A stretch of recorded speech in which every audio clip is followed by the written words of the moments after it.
Salam sejahtera untuk kita semua. Perkenalkan,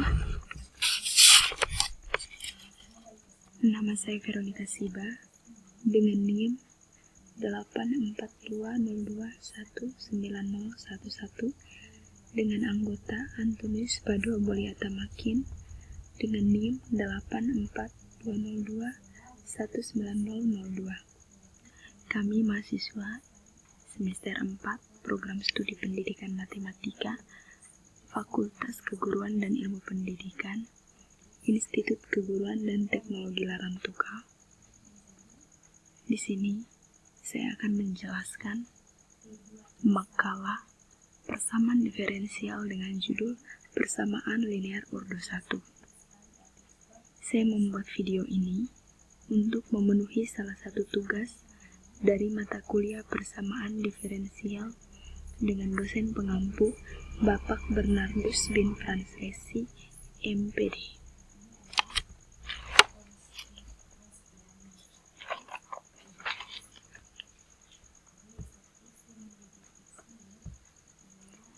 Bab 1 Pendahuluan. A. Latar belakang. Persamaan diferensial adalah persamaan matematika untuk fungsi satu variabel atau lebih yang menghubungkan nilai fungsi itu sendiri dan turunannya dalam berbagai orde. Pada persamaan diferensial terdapat klasifikasi yaitu persamaan diferensial linear dan persamaan diferensial non-linear. Persamaan diferensial dikatakan linear jika variabel-variabel tak bebasnya muncul dalam bentuk linear. Jika tidak demikian, maka persamaan diferensial tersebut dikatakan non-linear. Turunan tertinggi yang muncul pada persamaan diferensial disebut orde dari persamaan diferensial tersebut.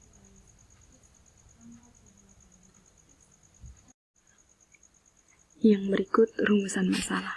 Di sini saya membuat 3 rumusan masalah. Yang pertama, apa yang dimaksud dengan persamaan diferensial orde 1? Yang kedua, bagaimana bentuk umum persamaan diferensial orde 1? Dan yang ketiga, bagaimana memahami dan mengerti tentang persamaan diferensial orde 1, baik dari bentuk umumnya sampai pada penyelesaiannya. Yang berikut tujuan. Di sini, saya mempunyai 3 tujuan. Yang pertama, untuk mengetahui persamaan diferensial orde 1. Yang kedua, untuk mengetahui bentuk umum persamaan diferensial orde 1. Yang ketiga, untuk memahami dan mengerti tentang persamaan diferensial orde 1.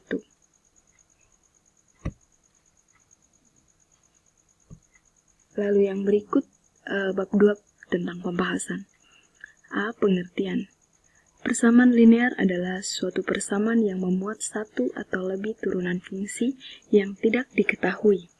Persamaan diferensial orde 1 adalah suatu fungsi yang memuat satu variabel bebas X dan satu variabel tak bebas Y, beserta turunan pertamanya Y aksen yang dikaitkan secara eksplisit atau implisit.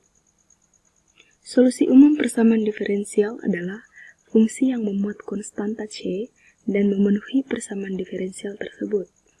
Solusi khusus adalah solusi yang diperoleh dari solusi umum dengan mengambil nilai C, suatu bilangan tertentu, atau solusi yang memenuhi syarat yang diberikan. Orde persamaan diferensial bebas adalah turunan tertinggi yang terlibat dalam persamaan diferensial bebas. Orde atau pangkat suatu persamaan diferensial merupakan pangkat tertinggi dari turunan yang muncul dalam persamaan diferensial. Kita masuk ke bagian B, yaitu bentuk umum persamaan diferensial orde 1. Persamaan diferensial orde 1 adalah suatu fungsi yang memuat satu variabel bebas X dan satu variabel tak bebas Y beserta turunan pertamanya yaitu Y aksen yang dikaitkan secara eksplisit atau implisit, seperti yang dijelaskan pada pengertian tadi. Persamaan diferensial bebas orde 1 dapat dinyatakan dalam bentuk dy dx sama dengan fxy. Lalu yang berikut kita masuk ke bagian definisi. Definisi dari persamaan diferensial bisa digunakan dalam 2 bentuk, yaitu implisit dan eksplisit. kita lihat yang pertama, bentuk implisit. Bentuk umumnya yaitu f xy dy dx sama dengan 0 atau f xy y aksen sama dengan 0. Seperti yang kita pelajari sebelumnya dalam mata kuliah kalkulus, di mana y aksen itu sama dengan dy dx. Dan yang berikut kita lihat bentuk yang kedua, yaitu bentuk eksplisit, yaitu dy dx f xy atau y aksen sama dengan f xy. Nah, apa perbedaan dari bentuk implisit dan eksplisit? Kita lihat pada implisit, bentuk ini f xy dy dx sama dengan 0 atau f xy y aksen sama dengan 0. Sedangkan di implisit tidak demikian. Penjelasannya itu seperti ini teman-teman. Kalau misalnya dibuat dalam bentuk sederhana, bentuk implisitnya dibuat dalam bentuk linear. Misalnya saya kasih contoh 2x tambah y sama dengan 0, sedangkan eksplisit y sama dengan negatif 2x. Jadi perbedaan antara implisit dan eksplisit ini terletak pada susunan dari variabelnya. Selanjutnya kita akan membahas bagaimana cara mengidentifikasi apakah suatu persamaan itu merupakan orde 1 dengan melihat dan membahas contoh-contoh seperti ini. Kita lihat contoh yang pertama, yaitu x y aksen tambah y kuadrat tambah x kuadrat tambah 1 sama dengan 0, atau x dy dx tambah y kuadrat tambah x kuadrat tambah 1 sama dengan 0. Untuk mengidentifikasi apakah merupakan persamaan diferensial orde 1, kita harus cek bahwa dalam persamaan tersebut harus ada bentuk diferensial. Kita lihat persamaan bentuk diferensial, bisa saja kita nyatakan dalam bentuk dy dx atau aksen. Untuk mengetahui orde 1 berarti persamaan diferensial tersebut harus pada turunan pertama, bukan pada turunan kedua. Pada contoh 1 ini, bentuk diferensial muncul pada x, y aksen. Karena aksennya hanya 1, maka dia termasuk persamaan diferensial orde 1 dalam bentuk implisit karena sama dengan 0. Lalu kita masuk ke contoh yang kedua. Y double aksen kurang 2y tambah e pangkat x sama dengan 0, atau d kuadrat y per dx kuadrat kurang 2y tambah e pangkat x sama dengan 0. Kita lihat bahwa muncul bentuk diferensial ada pada y double aksen. Persamaan ini memang merupakan persamaan diferensial, tetapi bukan merupakan persamaan diferensial orde 1. Tetapi ini merupakan persamaan diferensial orde 2 karena di sini kita melihat bentuknya y double aksen. Dalam kasus ini atau dalam contoh-contoh soal ini, kita dapat menyimpulkan dan kita bisa membedakan mana persamaan diferensial orde 1 dan mana persamaan diferensial orde 2 dalam bentuk implisit atau eksplisit.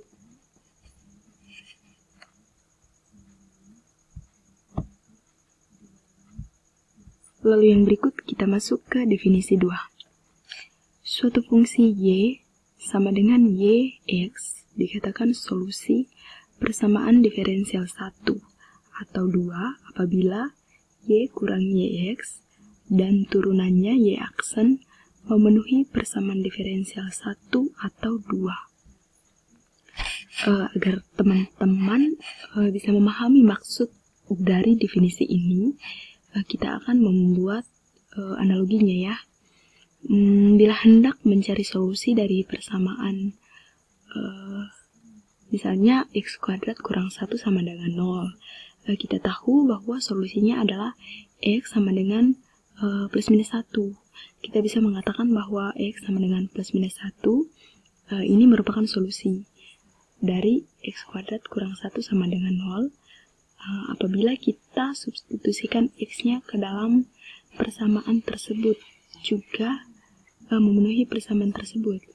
Nah, ini yang dimaksud dengan solusi dan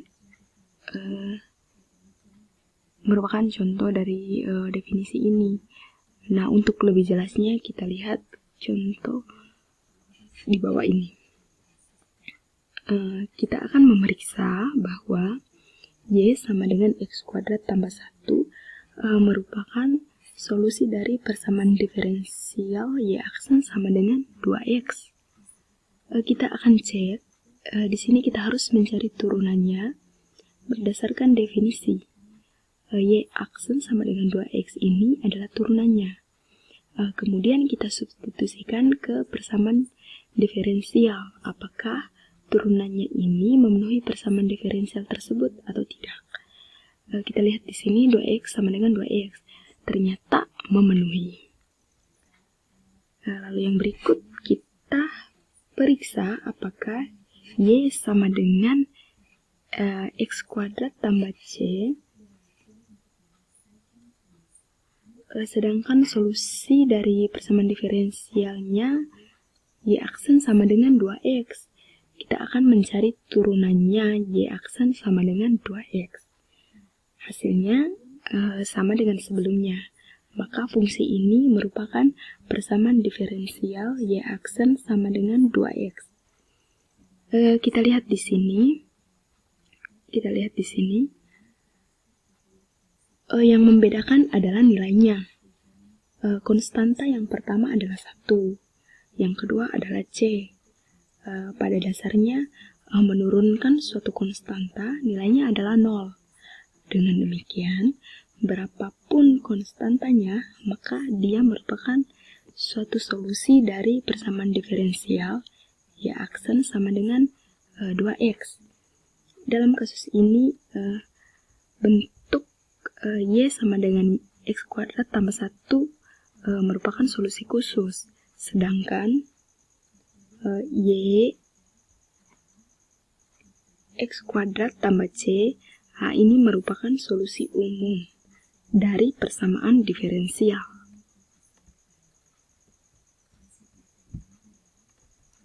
Lalu yang berikut, kita masuk ke bagian D, persamaan diferensial biasa linear. Bentuknya Y aksen tambah PXY sama dengan QX. Penyelesaiannya kita kalikan kedua ruas dengan faktor integral E pangkat integral dari PX dx, sehingga diperoleh Y aksen E pangkat integral dari PX dx kurang PX Y E pangkat integral PX dx sama dengan QX E pangkat integral dari PX dx. Y E pangkat integral dari PX dx aksen sama dengan QX E pangkat integral dari PX dx. Kita integralkan kedua ruasnya sehingga menjadi Y E pangkat integral dari PX dx sama dengan integral dari Y E pangkat integral dari PX dx tambah C. Nah, ini merupakan solusi umum dari persamaan diferensial biasa.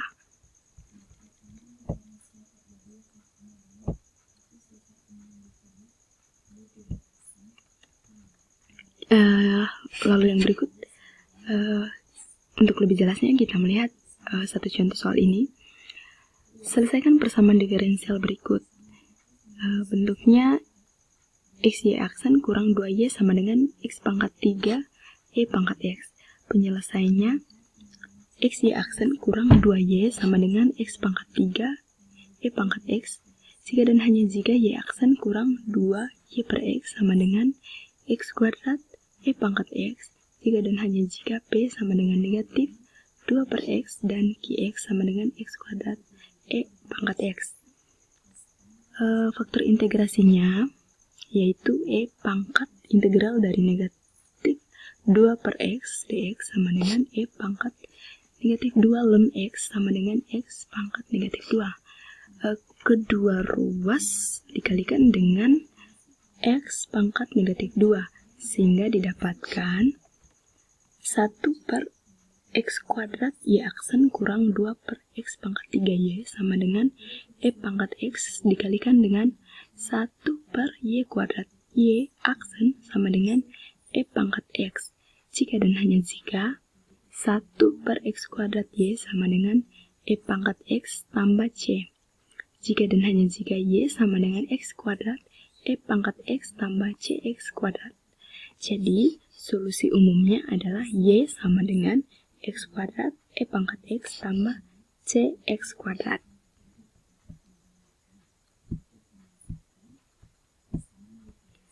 Lalu yang berikut bab 3 penutup. Kesimpulan. Persamaan diferensial memegang peranan yang sangat penting. Teori persamaan diferensial sudah cukup berkembang dan metode yang digunakan bervariasi sesuai jenis persamaan. Persamaan diferensial terbagi menjadi dua, yaitu persamaan diferensial biasa dan persamaan diferensial parsial. Persamaan diferensial biasa adalah persamaan diferensial di mana fungsi yang tidak diketahui variabel terikat adalah fungsi dari variabel bebas tunggal. Persamaan diferensial parsial adalah persamaan diferensial di mana fungsi yang tidak diketahui adalah fungsi dari banyak variabel bebas dan persamaan tersebut juga melibatkan turunan parsial. Lalu yang berikut saran. Di sini saya mempunyai 3 saran. Yang pertama, dalam penerapan ilmu pendidikan matematika di dalam suatu lembaga, sekolah, agar dapat menciptakan alat peraga sederhana agar pembelajaran dapat dilakukan dengan luas. Perlu adanya latihan dan pembahasan materi lebih lanjut akan upaya meningkatkan ilmu pendidikan khususnya di bidang pendidikan matematika. Perlu dilakukan diskusi terkait mata kuliah persamaan diferensial. Lalu yang berikut daftar isinya. Di sini saya menggunakan 5 referensi untuk pembuatan makalah ini. Yang 5 referensi ini cukup membantu saya dalam penyusunan makalah ini. Mungkin ini saja penjelasan dari makalah kami. Mohon maaf jika ada kesalahan kata, dan kami sangat mengharapkan masukan, kritik atau saran yang dapat membangun dan tentunya bersifat positif. Sekian dari kami. Terima kasih atas perhatian.